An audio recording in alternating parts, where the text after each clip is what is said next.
Big announcement coming up, but first, we always love to catch you up on the cool, fun, positive things that are going on in the world of entertainment. My friends, it is time for What's Poppin' in Pop Culture, powered by Conquest Journals. Why are we being quiet? Yeah. And brought to you by Geek Vibes Nation. Woo woo woo woo. Yeah. All right. I don't know what order you're going in, Tia, so you're going to have to announce it, and then I'll put the graphic up. That's amazing. Let's hit the ground running and talk about the Fantastic Four trailer. Okay. Yay.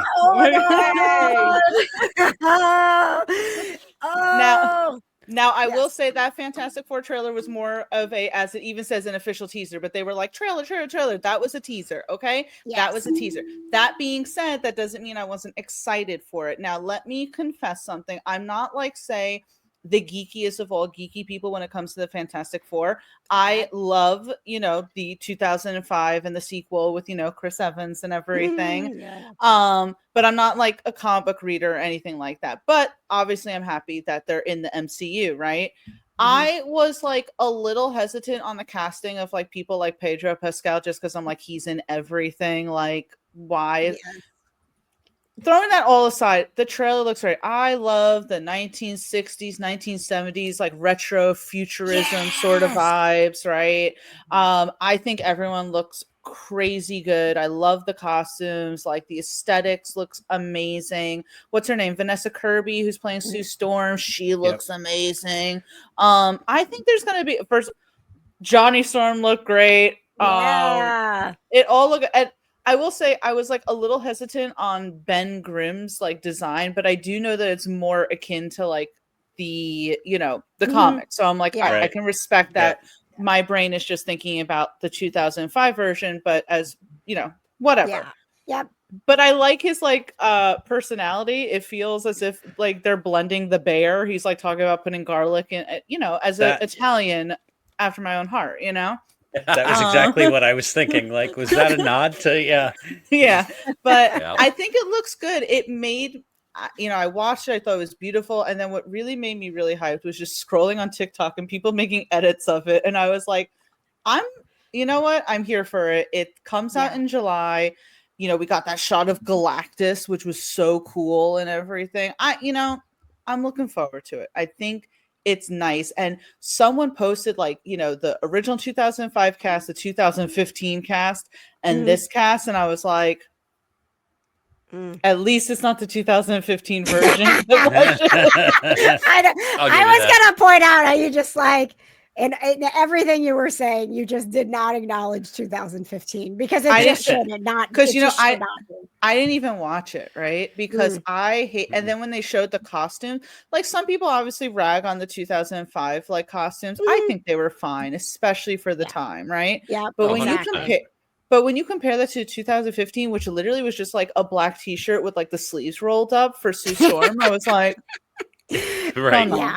Yeah, I thought they just hit the tone of the Fantastic Four so wonderful, and I loved that even though it was a teaser, in that teaser they made sure that you knew that they're not doing an origin story. Like they are the Fantastic Four, and you are jumping into it, and you better be ready for it. I loved that. Yeah, 100%.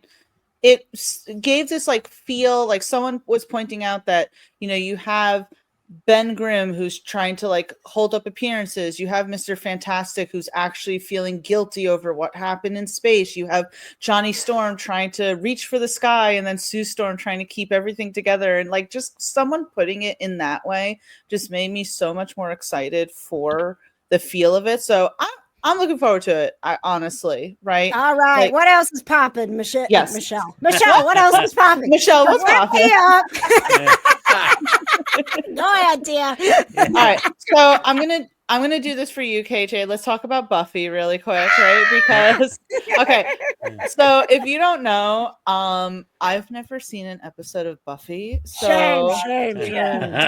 so today KJ's like, hey Tia, if you're like struggling to figure out your 3 topics, we could talk about Buffy. I'm like, I have my 3 topics. And she's like, well, I guess we'll do 4 topics for Fantastic Four. And I was like, okay, we could do Buffy. So oh god, I just saw what Conquest Journals, what Tia what. So you know what, KJ, I'm gonna let you take this over. Thank you. So it's super exciting, and with Sarah Michelle Gellar involved. Look, I'm like, look how exciting it is. Buffy is back, baby. Buffy is back. Like, and you knocked everything off the shelf behind you. Oh, I don't care. I don't care. That's how excited she is. Yeah. It's a party, baby. Buffy's Yeah. back.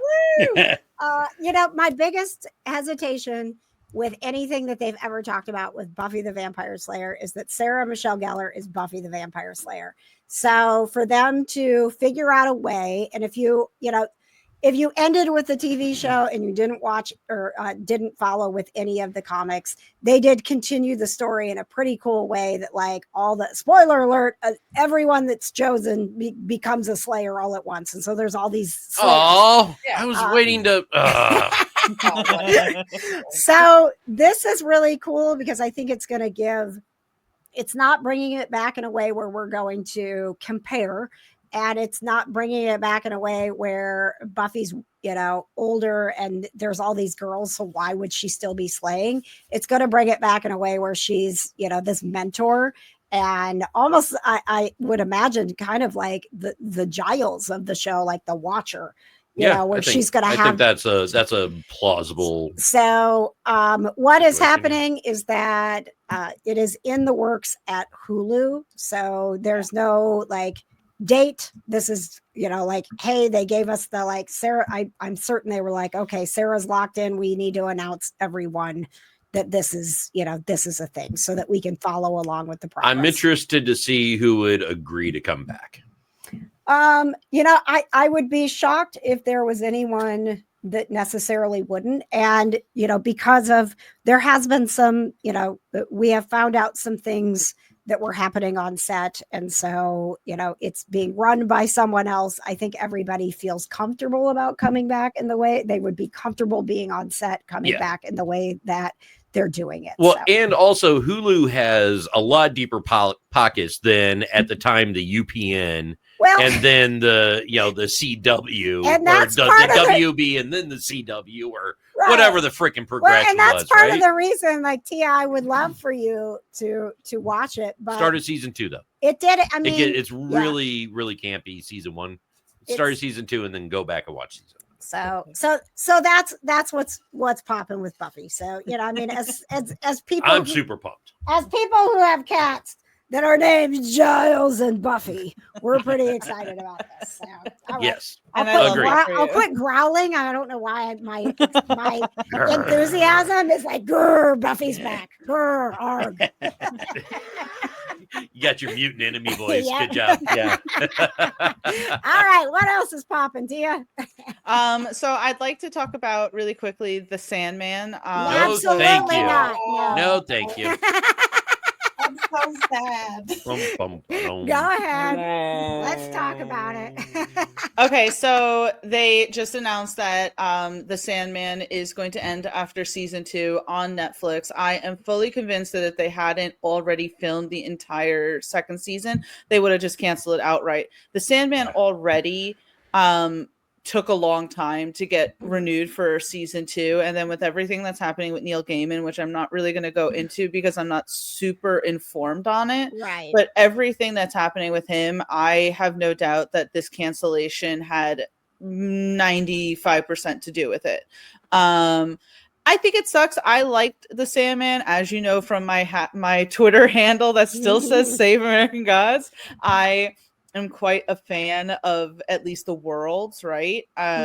Yes. I like The Sandman. I met Boyd Holbrook and Mason Alexander Park at New York Comic Con the year that The Sandman came out. Nice. Both were incredibly nice and passionate about the project and looking forward to a season 2 renewal at the time, because at the time it hadn't been officially announced.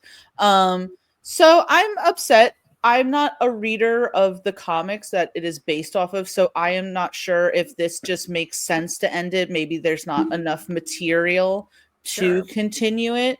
I just hope that it's well, and I wish all the actors well, because obviously I don't think the actors should ever be punished for what, say, people behind the scenes are responsible for. So, Or you mean Fox in general? No. Everything. Oh no, I'm still not bitter about Firefly at all. So, even though that was 25 years ago, Shelley agrees. It's and I think so too. It's the Neil Gaiman thing, and so it's just best to leave it as is, which is unfortunate because I did start watching it. I started watching it, that I was like, no way that they're going to continue this, and then I stopped. So it'll be interesting. I will wait to see with does season 2 end in a way that it wraps up, that you could watch it and be happy it had 2 seasons, or is it going to be on a cliffhanger because we were hoping for more? But I'm not going to watch it again until I know that. So please let me know, Tia. Thank you. I mean, it's very good in my opinion. Really quick, I thought it was good. I enjoyed the story. The acting was good. I like that type of. It's kind of similar to American Gods, right? Mm-hmm. So I like that whole like mysticism. Like, wait, did you like American Gods? I forget. Yeah, go follow Tia. Coming from the person trying to bring that show back. Coming from the person who's still bitter about Fox canceling Firefly 25 years later. I mean, Patches needs to change his handle to hashtag Save Firefly. To be fair, I never go on Twitter, so I'm like, at this point, I don't even want to put the effort in. It can just stay there. It'll stay that forever. But yes. You got an extra story for us, right? I got an extra story. It is bonus. Yeah, because Fantastic Four, we got 4 stories. How many? There we go. 4. So it is a few weeks old, but it's been a long time since we've, spoke going into the Aaliyah song. Been a long time. So anyway, so I don't know if you guys watched Ahsoka season 1, but in Ahsoka, Ray Stevenson played. Oh my God, why am I like blanking out? And Balin, yes. Ray Stevenson played Balin Skull, which is honestly was the most interesting character in that show. Just Ray Stevenson did a phenomenal job. Unfortunately, Ray Stevenson passed away literally like right before the show freaking aired. But the thing was, when we saw it, we were like, obviously that sucks, but this character's so good. Is this going to be the last that we ever see? Yeah. They did announce that they are recasting, and Rory McCann, who otherwise known as the Hound from Game of Thrones, will be taking up the mantle of Balin Skull in Ahsoka season 2. So awesome. It is interesting. I mean, Rory McCann is also big and imposing, and I think he's a good actor. So, and apparently they were friends in real life. So yeah, that's very cool. Thank you very much, Tia. You can keep up with everything that's popping in pop culture every day on Geek Vibes Nation. Go to geekvibesnation.com and check out the YouTube channel too, because the interviews are amazing. All right, that big announcement is coming up next. But before we get to that, what's popping in pop culture is brought to you by Conquest Journals. And here's Patches to tell you more.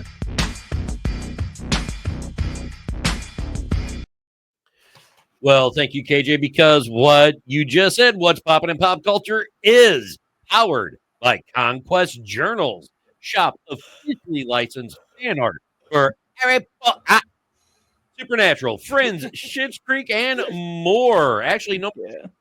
However, we are excited to announce the brand new Quibbler collection, guys.